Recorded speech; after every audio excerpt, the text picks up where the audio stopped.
여러분들은 잘 놀라는 편입니까? 웬만해서는 잘 안 놀라는 편이신가요?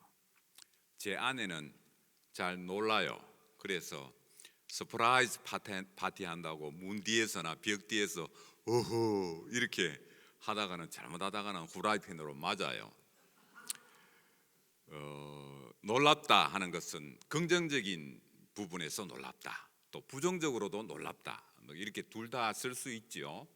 성경에 보면 놀랍다 하는 그런 표현이 복음서에 마태, 마가, 누가, 요한 이 복음서에 보면 25번 등장해요.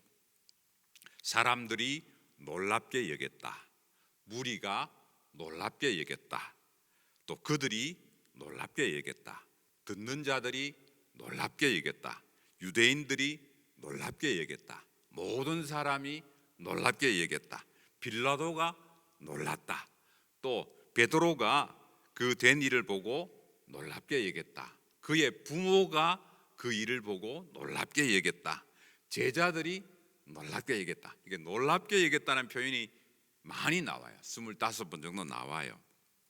그런데 정작 예수님이 놀랐다 라는 표현은 거의 잘 안 나와요.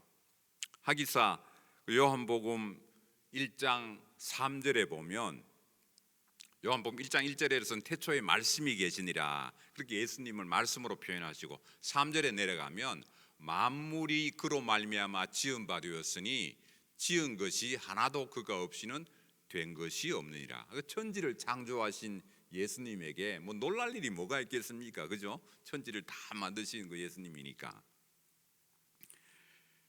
마가복음 6장 6절에 보면 예수님께서 고향 사람들이 자기를 존중하지도 않고 자기를 믿지 않는 것을 보고 이상히 여기셨더라, 이런 표현이 나와요. 이상히 여겼다.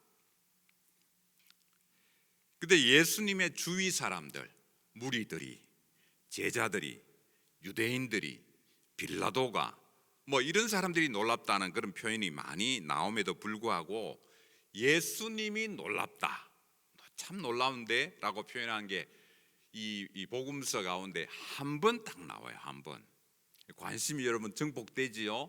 도대체 누구에게 놀랐을까? 무엇 때문에 놀랐을까? 어떤 상황에서, 어떤 사건에서 예수님이 놀랐을까? 그게 바로 오늘 본문입니다. 오늘 본문의 내용은 갈릴리 저 호수 북쪽에 가버나움이라는 마을이 있었는데, 그 가버나움이라는 마을에 백부장, 100명의 부하를 거느린 그런 백부장이라는 군대 지휘관이 있었는데요, 그 하인이 병이 들었어요. 그래서 예수님에게 사람을 보내서 좀 와서 고쳐주십시오 그렇게 요청을 하거든요. 예수님이 그 얘기를 듣고 백부장의 집으로 출발을 해요. 백부장의 집이 저기 이제 가까워졌어요. 이 백부장이 처음에는 유대인의 원로들, 장로들 보냈다가 두 번째는 백부장의 친구들을 다시 보냅니다. 보내서 아이고 예수님, 우리 집에 오는 게 너무 이제 황송하니까 우리 집에 오는 거 제가 감당이 안 되니까 말씀만 하십시오. 말씀만 해도 우리 종이 나을 수 있겠습니다. 예수님이 그 얘기를 듣고는 우와 놀랍다 그랬어요. 놀랍다는 표현이 한 번 나오는데 요때 썼어요. 놀랍다. 그러면서 뭐라고 말씀하셨냐면, 더 나아가서 이 온 이스라엘 안에는 이런 믿음을 본 적이 없다 그렇게 칭찬했어요. 그래서 이제 보냈던 사람들이 집으로 와 보니까 종이 나아 있었다. 근데 그 얘기입니다. 그냥 좀 단순한 얘기죠. 뭐 아버지 유산을 받아가지고 저 멀리 유산 다 탕진하고 돼지가 먹는 쥐염 열매도 배불리 못 먹었던 그런 탕자 얘기 같은 그런 무슨 감동적인 스토리도 아니고, 또 무슨 예수님을 만나보고 싶은데 키가 너무 작아서 뽕나무 위에 올라가서 거기서 그만 예수님을 만나가지고 그 참 극적인 반전이 있는 그런 삭개오 얘기도 아니고, 굉장히 좀 단순한 얘기인데 왜 예수님이 놀랐을까? 궁금하잖아요. 오늘 본문에 나온 내용들을 한번 쭉 한번 살펴보면서 예수님이 왜 놀랐을까를 같이 교훈을 얻고자 합니다. 우리가 길어서 본문이 길어서 다 읽지는 않았는데 누가복음 7장 1절부터 10절까지의 내용이거든요. 첫 번째 예수님께서 놀랍다 하는 이 사건의 첫 번째 교훈이 7장 2절 누가복음 7장 2절에 나오는 내용입니다. 어떤 백부장의 사랑하는 종이 병들어 죽게 되었는데 그렇게 되어 있어요. 그런데 같은 사건을 기록한 마태복음 8장 6절에 보면 내 하인이 이렇게 표현했어요. 하인이 여기는 병명을 얘기를 했어요. 중풍병으로 집에 누워 있는데 몹시 괴로워합니다. 그렇게 표현되어 있어요.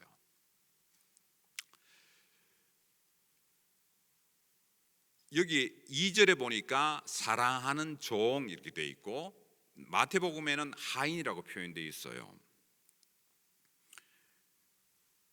여러분 한번 우리 2조 시대만 하더라도 그때는 종이 있었잖아요. 양반이 있고 또 종이 있고 그랬는데 종은 그야말로 참 그 종에게 무슨 인격이 있습니까? 그죠? 종에게 무슨 인권이 있습니까? 인권도 없고 인격도 없고 그냥 소유물에 불과해요.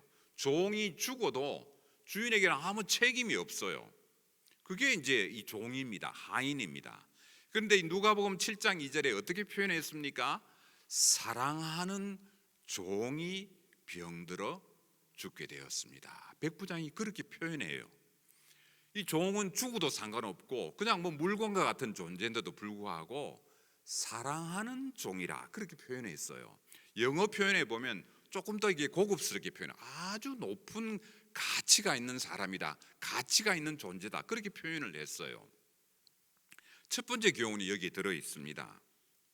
노예 같은 존재, 물건과 같은 참 종의 존재를 사랑했다. 그렇게 표현하고 있습니다. 물론 이 종이 이전에 건강했을 때 충성했겠죠. 성심을 다해서 주인을 섬겼겠지요.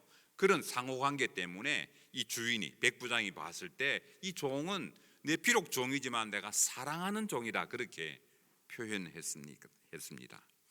여러분 가게에 있는 직원들 또 여러분들이 일하는 직장의 동료들을 여러분들은 어떻게 생각하십니까? 오늘 이 본문 첫 번째 사랑하는 종이라고 표현했던 백부장의 이 믿음을 신앙을 한번 되돌아 보게 되고요. 두 번째로 누가복음 7장 5절에 보니까 그가 우리 민족을 사랑하고 또한 우리를 위하여 회당을 지었나이다. 그렇게 유대인의 원로들이 유대인의 장로들이 이 백부장을 소개를 해요. 권력 있고 돈 있는 사람이 그렇지 않는 사람들에게 군림하고 교만하기 쉽습니다. 요거는 어떻게 생각하면 좋으냐면 옛날에 우리 일제강점기 때 일본에서 이제 조선으로 파견받은 일본인 관리가 있는데요. 조선 총독부에 부임해 왔어요. 와가지고는 조선의 마을 고을고을을 다니면서 그 사람들의 수건 사업을 해결해 주는 거예요. 일본인 관리가. 그러니까 조선 사람들이 봤을 때 이 사람은 비록 일본 사람이지만 우리 마을에 뭐 정자도 지어주고 또 이렇게 뭐 홍수 때마다 떠내려가는 다리도 보수하고 고쳐주고 좋은 일을 많이 했어요. 그래서 조선 사람들이 이 일본 사람들은 일본 이 관리는 비록 일본 관리지만 우리에게 참 좋은 일을 한 훌륭한 분입니다. 이렇게 대변해 주는 상황이에요. 지금 그가 우리 민족을 사랑하고 우리 유대인들을 사랑하고 우리를 위해서 회당을 지었습니다. 좋은 일을 많이 해주었습니다. 지금 유대인들 입장에서 이 백부장을 대변해 주는 거예요.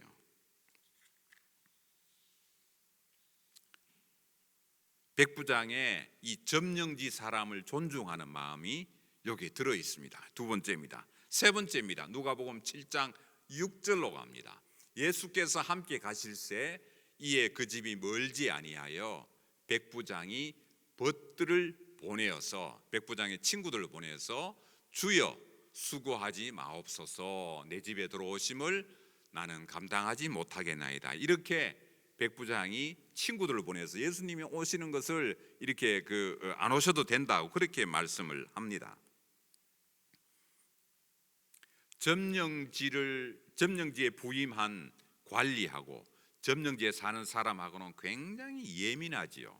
우리 옛날에 뭐 그랬지 않습니까? 식민 지배를 받을 때 굉장히 예민합니다. 또 적대적이지요.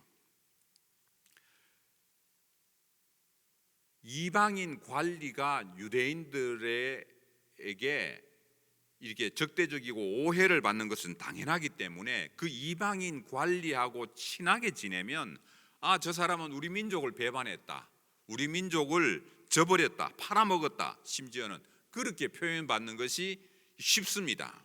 이 이방인 백부장은 예수님이 자기 집에 와서 유대 사회에서 예수님이 저 사람은 이방인하고 어울렸기 때문에 우리를 배반한 사람이야, 우리를 팔아먹은 사람이야, 우리랑 어울리지 않는 사람이야 라고 조롱받는 것, 무시받는 것, 비난받는 것을 배려해서 예수님 저희 집에 안 오셔도 됩니다, 그렇게 표현했습니다.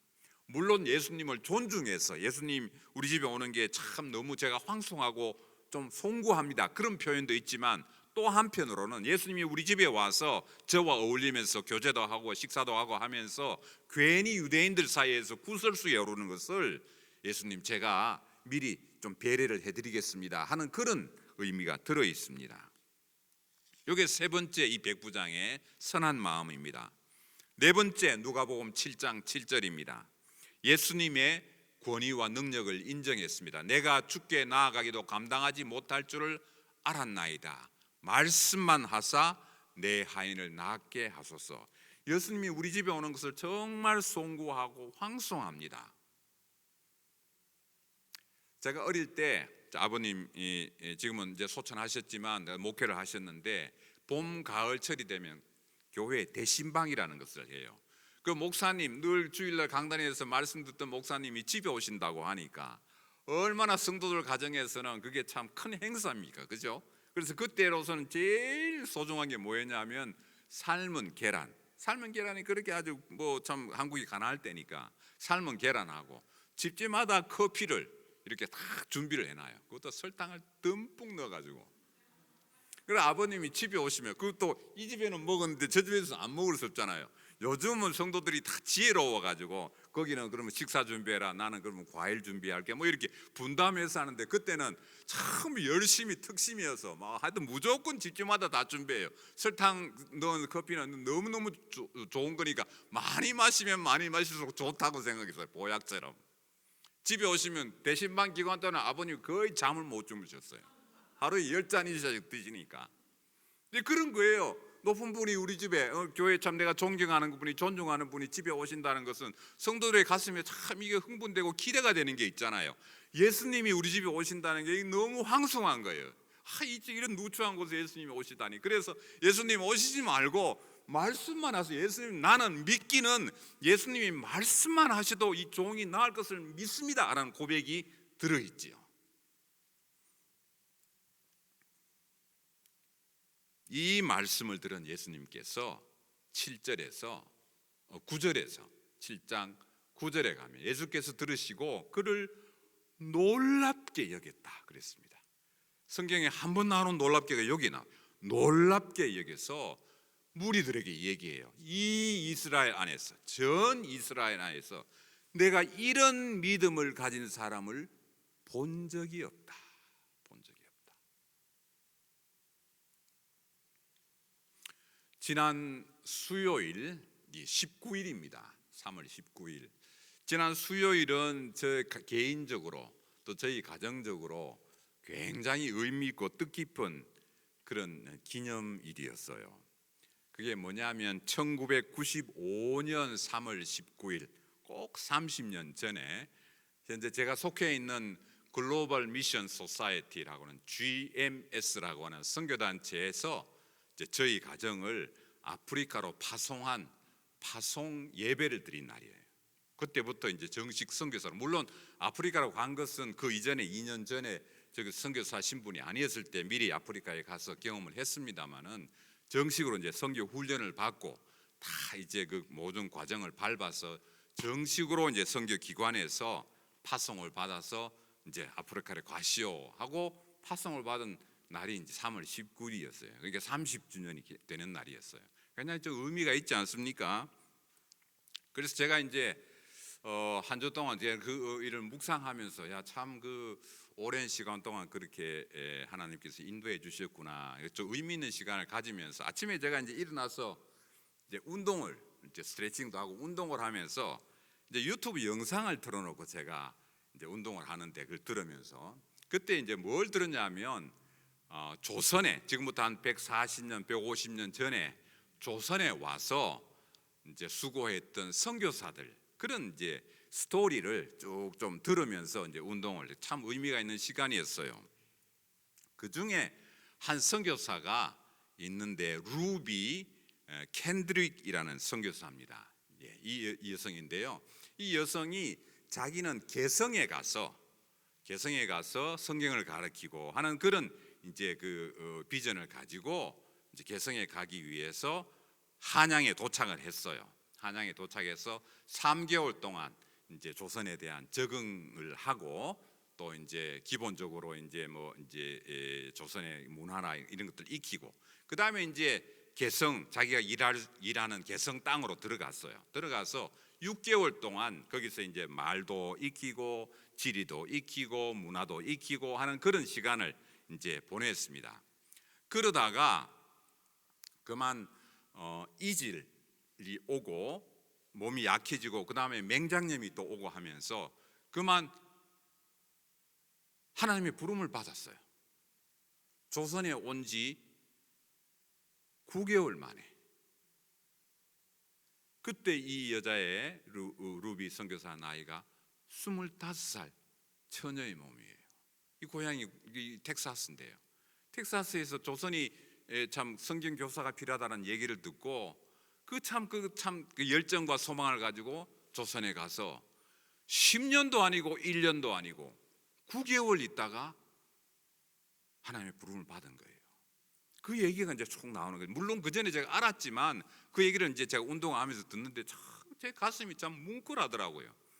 자기가 이제 아파서 선교 본부에다가 편지를 쓸 때 그 편지 안에 기록된 내용이 이 내용입니다. 만일 나에게 줄 수 있는 목숨이 1000개가 있다면 이 1000개의 목숨을 다 나는 조선을 위해서 바칠 것이다.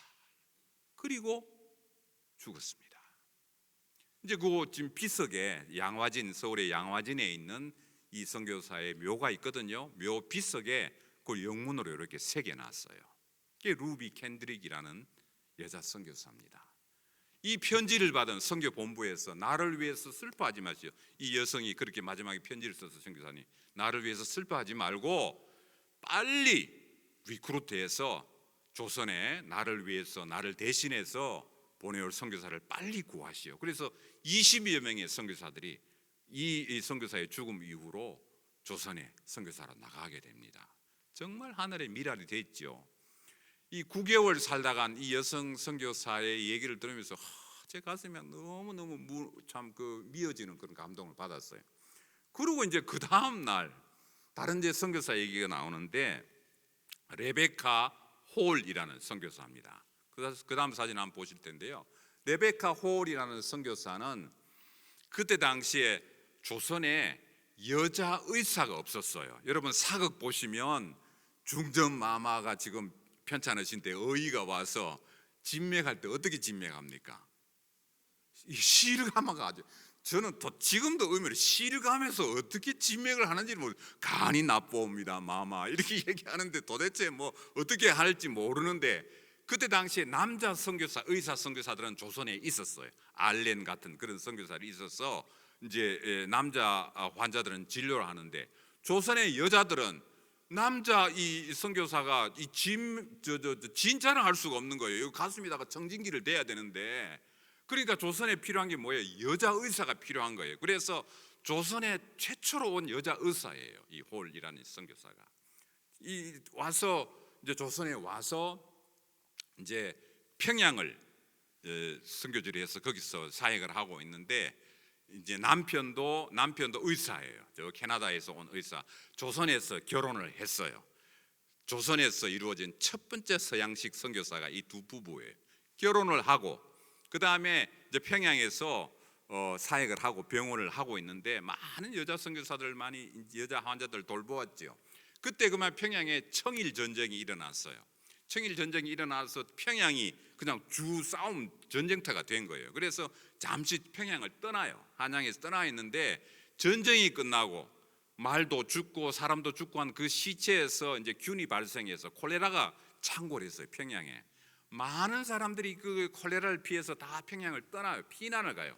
그런데 이 홀 선교사의 남편이 그 얘기를 듣고 평양으로 들어갑니다. 콜레라를 고치기 위해서. 그 얘기를 듣고 모든 사람들이 피난 가는 그 평양을 향해서 이 선교사가 들어가요. 들어가서 콜레라 환자를 돌보고 하다가 그만 자기도 감염이 돼 가지고 죽어요. 남자 선교사가. 결혼한 지 2년 만에 이 여자 선교사가 29살 때 남편이 그렇게 죽습니다. 그리고는 그 뱃속에는 7개월 된 딸이 있었고 조그만 1살짜리 아들이 있었는데 그 해산을 위해서 미국에 잠시 와요. 와가지고는 자기 남편의 그 죽은 그 일들을 전기를 써서 각 교회마다 다니면서 펀드레이징을 해요. 그리고 이제 그 점자 훈련도 하고 조선의 이제 시각 장애인들을 위한 그런 훈련도 하고 많은 사람들이 생각했죠. 이 레베카 선교사가 로제타 선교사가 이제 나가서 절대로 조선을 돌아오지 않을 것이다. 다들 그렇게 예상을 했어요. 그런데 나간 지 3년 만에 다 교회를 다니면서 펀드레이징 해가지고 그걸 들고 어린 아들하고 딸 손을 잡고 들어와요. 들어와서 남편이 죽은 평양을 향해서 다시 들어갑니다. 평양에 들어가서 그 이후에 43년 동안 평양에서 여성병원을 해서 결국은 평양에 있는 많은 조선의 참 우리 할머니들이죠. 그 여자분들 환자를 돌보고 43년 동안 사역을 하고 돌아가셨어요. 자기 남편이 묻힌 그 양화진 그게 본인도 묻혔고 자기 어린 딸이 어릴 때 또 죽었거든요. 그 딸도 거기에 묻히고 아들 내외가 자기 아들과 며느리가 역시 또 의사가 되어서 여러분 옛날에 크리스마스 시일이라는 거 생각나시는지 모르겠어요. 결핵 환자들을 위해서 결핵병원에 시일이라는 걸 처음에 만들었어요. 아들 내외가 아들 내외도 그 무덤에 묻히고 그래서 양화진에 가면 요 5명의 가족 묘가 있습니다. 이게 로제타 홀이라는 선교사예요. 제가 그 얘기를 듣는데 하나님 내가 9개월을 한국에 살다가 조선에 살다가 한 선교사하고 비교를 해도 너무 부끄럽고 송구하고 너무 부끄러운 거예요. 그 삶과 비교해 보니까 나는 30년 됐다고 그러는데 9개월 살다가 한 선교사하고도 비교해도 너무 부끄럽고 43년을 살겠다고 하는 이 로제타 선교사의 삶하고 비교해도 너무 부끄럽고 보잘것없네요. 내가 뭐 빗물 받아 먹고 말라리아에 몇 번 걸리고 총등 강도들 습격을 받고 그래 고생했다고 하지만 제가 한 고생은 이분들의 헌신과 희생에 비하면 아무것도 아니네요. 아무것도 아니네요. 그런 생각이 들었어요. 제가 이 영상을 쭉 나오는 걸 듣는데 도저히 끝까지 못 듣겠더라고요. 끝까지 듣겠다가는 제가 이 절제가 안 돼서 통곡이 나올 것 같았어요. 눈물이 주르르 흐르는데 하나님의 선교사가 같은 선교사가 아니네요. 같은 선교사. 여러분 세상에 의사들 많지만 의사가 똑같습니까? 의사가 같지 않아요. 여러분 실력 있는 의사 있고 형편없는 의사도 있어요. 마찬가지로 하나님 내가 선교사로 그러는데 선교사의 급이 있네요. 급이 있네요. 나는 이건 보잘것없네요. 명함을 못 내밀겠네요. 짧게 살다간 선교사 앞에서 또 명함을 못 내밀겠고 43년을 이 땅을 위해서 그렇게 헌신한 그리고 가족들이 몽땅 같이 묻혀서 이게 참 은퇴하고도 내가 이 땅을 사랑해서 이 땅에 묻혀야 되겠다고 고백한 그 선교사 앞에서도 내가 명함을 못 내겠어요.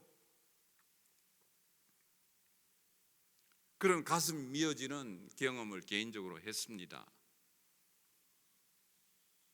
여러분 우리 믿음은 어떻습니까? 같은 하나님을 아버지라고 고백하고 같은 예수님을 주님이라고 고백하는데 우리가 믿음 생활한다고 그러고 믿는다고 그러는데 믿음에도 급이 있어요.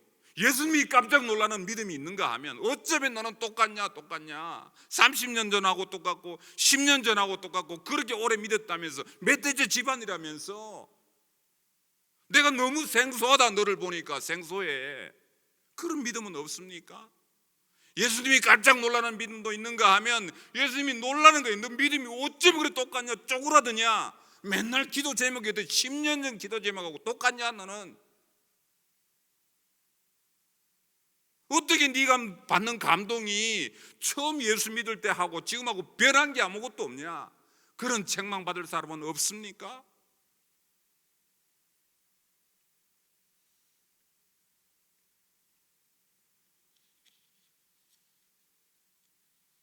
내 생애는 손해보는 건 없어. 양보하는 것도 없고, 포기는 배추 셀 때는 하는 거지. 난 포기하는 것도 없고 양보도 없고 희생도 없어. 교회에 나와서도 내 것 찾고, 내가 손해보면 아주 막 불같이 화를 내고,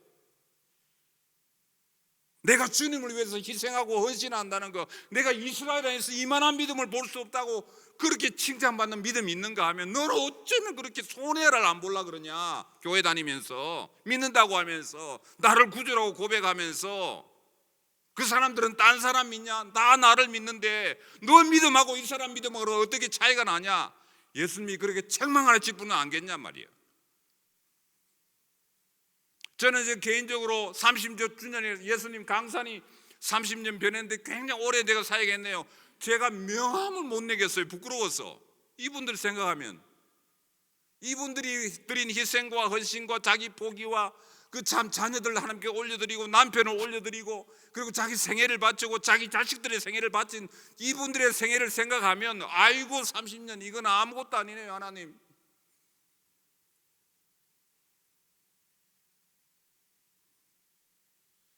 예수님의 순환과 부활을 기념하는 사순절 기간에 우리가 예수님을 믿음으로 고백하고 예수님을 믿음의 주라고 고백하는데 어쩌면 우리는 그대로 있는 걸 당연하게 생각하는지, 예수님을 위해서 십자가를 위해서 여러분 눈물을 흘려본 적이 언제입니까? 예수님을 생각하면 가슴이 미어지고 뭉클하고 그냥 내 가슴이 무너질 것 같은 감동을 느낀 적이 언제입니까?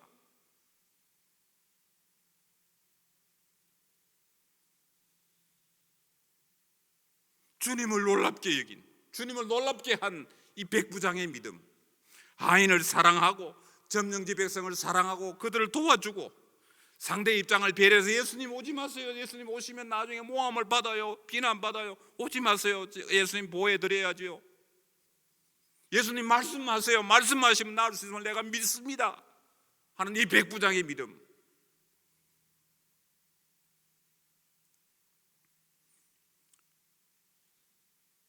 에베소서 4장 13절로 갑니다. 우리가 다 하나님의 아들을 믿는 것과 아는 일에 하나가 되어 온전한 사람을 이루어 그리스도의 장성한 분량에 충만한 때까지 이르겠다. 바울 사도는 그렇게 고백했습니다. 우리 믿음의 내공을 쌓아서 우리가 속사람이 점점 자라서 그리스도의 장성한 분량, 예수님이 원하는 분량까지, 예수님이 기대하는 분량까지 우리가 다 자라나기를, 우리의 속사람이 오늘 다르고 내일 다르고 올해 다르고 다음 해가 다르고 점점 자라나서 우리가 양보하고 헌신하고 충성하고 주님을 위해서 바치고 시간을 바치고 물질을 바치고 정성을 바치고 눈물을 바치고 무릎을 바치 하는 우리가 참 드리는 이 참 믿음의 생활들이 점점 자라나서 그리스도의 장성한 분량에 이르기까지 자라나는 우리 모든 성도들 되기를 주의 이름으로 축원합니다. 기도하겠습니다. 하나님 아버지, 자라야겠습니다. 우리도 자라게 해주십시오. 우리 주님을 믿음으로 고백하고 주님을 아버지라고 고백하고 주님의 장성한 분량에까지 자라가기를 소망하는 모든 성도들의 그 간절한 열망 가운데 우리가 참 자라서 우리 무릎이 자라고 우리 눈물이 자라고 우리 마음이 자라고 우리 믿음이 자라고 우리의 참 마음이 더 풍성해져서 주와 교회를 위해서 충성하고 헌신하고 열방의 백성들, 열방의 참 나라를 향해서 우리의 눈물과 정성을 쏟아낼 수 있는 저들 될 수 있도록 하나님 이끌어 주십시오. 한국교회는 이 서양 선교사들의 빚을 다 지고 있습니다. 이 복음의 빚, 사랑의 빛, 헌신의 빛을 지고 있습니다. 이 빛을 이제 갚아야 되겠습니다. 우리 지역 사회, 우리 교회 공동체 안에, 우리 열방의 백성들 가운데 우리가 갚아야 될 사랑의 빛이 있으면 갚아 나가는 생애가 될 수 있도록 그렇게 이끌어 주십시오. 감사합니다. 예수님의 이름으로 기도하옵나이다. 아멘.